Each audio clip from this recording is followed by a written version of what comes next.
Pessoal, hoje nós vamos trabalhar o seguinte tema: o fato histórico e o processo histórico. Esse tema é muito importante na ciência histórica, particularmente quando a gente trata dos fundamentos da ciência histórica, porque existe uma certa confusão que as pessoas fazem, especialmente o leigo, relativamente ao que seria propriamente a história, no que se basearia a história. As pessoas muitas vezes pensam que a história tem a ver simplesmente com o fato que se passou. E nós vamos tentar, então, esclarecer um pouco isso a partir de agora. Então, vamos para o nosso primeiro slide aqui, que nos mostra que está em discussão os problemas existentes no conceito popular de fato histórico. Como eu falei, né? Popularmente, as pessoas pensam que o passado pode ser entendido a partir do que a gente chama de fato histórico. Mas nós estamos interessados em enfatizar a importância, não do fato, mas do processo histórico. Na medida que o fato histórico, evidentemente, existe, ele é importante, se encaixa nas nossas preocupações, mas o processo histórico é muito mais importante do que o próprio fato histórico na compreensão do que nós chamamos de passado social. Então, vamos avançar. Nós temos duas palavras-chave. A palavra, ou a expressão, fato histórico e a expressão processo histórico. Por favor, memorize bem essas duas expressões, que você vai lidar muito com elas ao longo da sua caminhada acadêmica. Não é? A ideia de fato histórico está ligada a quê? Ela está ligada a uma concepção de senso comum. O que é o senso comum? É a ideia que as pessoas, em geral, têm sobre alguma coisa. Então, as pessoas, em geral, elas não são informadas academicamente, elas não sabem, como você e eu, as coisas com maior profundidade ou com maior detalhe. Não é? É um conhecimento importante, o conhecimento do senso comum, porque é o que as pessoas têm e com o que elas lidam no seu dia a dia. Mas nós somos acadêmicos, portanto, nós temos que requerer de nós mesmos um conhecimento que seja, evidentemente, mais aprofundado. Então, o significado de fato histórico na concepção do senso comum poderia ser definido como está aqui: a sucessão de eventos que se desdobram linearmente no tempo. Então, o fato histórico, nessa concepção popular, ele é uma sucessão de eventos. E essa sucessão de eventos, ela está ligada a fatos marcantes e a pessoas importantes. É mais ou menos aquilo que existia nos jornais mais antigos e que apareciam muitas vezes na coluna dos jornais com o nome de efeméride. De vez em quando até a gente encontra isso, né? Você está abrindo um jornal e de repente esse jornal tem o hábito de colocar as efemérides do dia. Então vamos supor, né, que hoje fosse 17 de dezembro. Então, uma coleção, um conjunto de efemérides seriam todos os fatos julgados pelo senso comum ou pelo senso popular como importantes na história da humanidade de uma maneira geral até o dia de ontem. Então, estas efemérides, que são fatos marcantes acontecidos ou operados por pessoas importantes, são o que nós, em geral, chamamos de fato histórico, ou o que mais popularmente as pessoas que não têm um conhecimento aprofundado da história chamam de fato histórico. Porém, há um problema muito sério aqui. Por quê? O fato histórico, ele não pode ser visto isoladamente. Quando ele é visto isoladamente, ele, ao invés de esclarecer a respeito do passado, ele acaba ocultando o passado. Não é?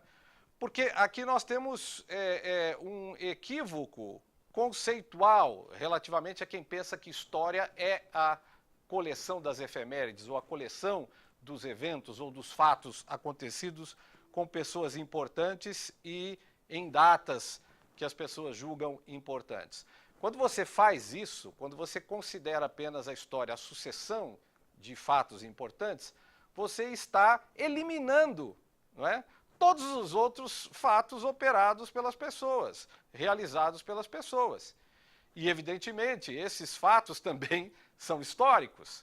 Portanto, nós não podemos meramente julgar que a história seja isto, seja o conhecimento que alguém tem sobre uma sucessão de eventos de pessoas importantes. Então, aqui nós temos que fazer esse esclarecimento, elucidar isso.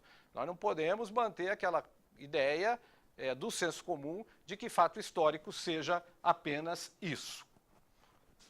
Então, indo mais para frente, vou dar um exemplo do que é o fato histórico entendido desta maneira genérica. E vou usar, para falar da fabricação desse fato histórico, o episódio da Lei Áurea. Todo mundo sabe, todo mundo já estudou o que ou o que foi a Lei Áurea, né? O famoso documento que a princesa Isabel assinou no dia 13 de maio de 1888. A princesa Isabel era a princesa regente naquele momento, estava substituindo o imperador, Dom Pedro II, e no dia 13 de maio de 1888, como eu falei, ela assinou essa importante lei, a chamada Lei Áurea. E isso, de certa maneira, se notabilizou. Não é? Isso, de certa maneira, fez com que a figura da princesa Isabel se tornasse sempre referencial quando nós falamos ou nós mencionamos a questão da escravidão no Brasil e da chamada abolição dos escravos. Isso é tão assim notório, não é, que a princesa Isabel, por força desse ato, né, dessa assinatura da lei, ela como regente fez isso, a princesa Isabel passou a ser conhecida com esse nome de a Redentora. Né? Redentora de quem? Redentora dos escravos, por ter assinado essa lei no dia 13 de maio de 1888. Agora, vejam bem, essa noção de fato histórico se baseia no quê? Se baseia na aceitação de que a libertação dos escravos no Brasil foi uma dádiva das elites. Em outras palavras, boa parte dos brasileiros imaginam que a libertação dos escravos não foi uma conquista dos escravos. Boa parte dos brasileiros imagina que a libertação dos escravos não foi algo que resultou de uma luta muito árdua em meio a 3 séculos e meio de opressão e que finalmente causou, não é, por pressões várias, a situação de fazer com que a princesa Isabel e as elites brasileiras acabassem por aceitar o fato de que era preciso terminar com aquela coisa horrenda que era a escravidão. Não é? Então, quando nós trabalhamos o fato histórico apenas como um dia, uma ação, um nome de alguém que fez algo importante, nós estamos colocando a história na dependência da realização de grandes feitos operados por grandes pessoas, por pessoas importantes, como, por exemplo, uma princesa. Não é? E, no fundo, nós estamos afirmando que a história é feita por essas pessoas, que são elas que realizam a história, que são elas que, de fato, importam ser conhecidas e estudadas por nós como personagens da história. Percebem como essa questão do fato histórico, ela, de fato, oculta o passado, mais do que nos ajuda a compreendê-lo, a esclarecê-lo? Mesmo porque, quando nós trabalhamos a questão da história, nós devemos estar mais preocupados, muito mais preocupados, em conhecer o que nós, historiadores, chamamos de processo histórico. Porque, na verdade, é o processo histórico que explica o passado, ou que nos dá condições de melhor entendermos o passado. O processo histórico, de forma alguma, elimina o fato. O processo histórico se bem estudado, né, uma coleção de eventos ou uma coleção de fatos. Mas o processo histórico nos ajuda a compreender o sentido, nos ajuda a compreender o engendramento destas coisas, de forma a nos ajudar a compreender estes fatos não de maneira isolada, mas a compreendê-los na sua vinculação, compreendê-los de forma a eliminar aquela fragmentação que o processo histórico sugere que o passado seja, mas entender estes eventos, estes fatos que vão se encaixando como que num grande painel, né, naquele painel que a gente faz de brincadeira, que a gente ajuda as crianças a fazer com aquelas peças que a gente tem que montar. Na verdade, quando a gente pensa no processo histórico, a gente está organizando esses fatos, dando sentido a eles. E este mesmo exemplo que nós demos da princesa Isabel, não é, pode nos ajudar a compreender outras coisas, não é, se nós vincularmos este fato histórico ocorrido lá no 13 de maio de 1888 com outros fatos ou com outros momentos da história brasileira que nos remetem à escravidão e que não estão ligados propriamente a pessoas importantes ou às elites. Por exemplo, quando nós pensamos nos conflitos gerados pela escravidão desde o século XVI. Na verdade, a escravidão é uma mancha, uma mácula na história do Brasil. E os povos africanos que vieram para ser escravos no Brasil e os seus descendentes, né, gerações e gerações de descendentes, tiveram que suportar, além dessa rudeza, dessa dureza toda que a escravidão significava para eles, para as suas vidas, tiveram que lutar pela sua liberdade, como fizeram lá no Quilombo dos Palmares, na capitania de Pernambuco, não é? Nos séculos XVI e XVII. Como nos levam a compreender que, quando a princesa Isabel estava lá assinando a Lei Áurea, na verdade, ela estava, de alguma maneira, o Estado brasileiro estava contemplando uma luta longa, uma luta renhidíssima, né, que os escravos estavam tendo no Brasil para conseguir a sua liberdade. Ora, mas nós sabemos que a escravidão ela foi abolida no Brasil também, porque havia, no século XIX no Brasil, novos interesses de uma elite agrícola.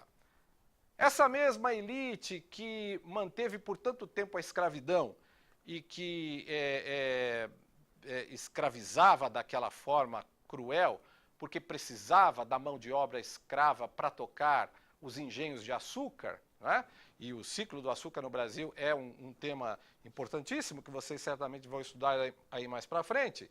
Essa mesma elite, no século XIX, não deseja mais trabalhar com esse tipo de agricultura voltada para a cana-de-açúcar. Ela está preocupada com outros cultivos. Ela vai estar preocupada com o cultivo do café, especialmente.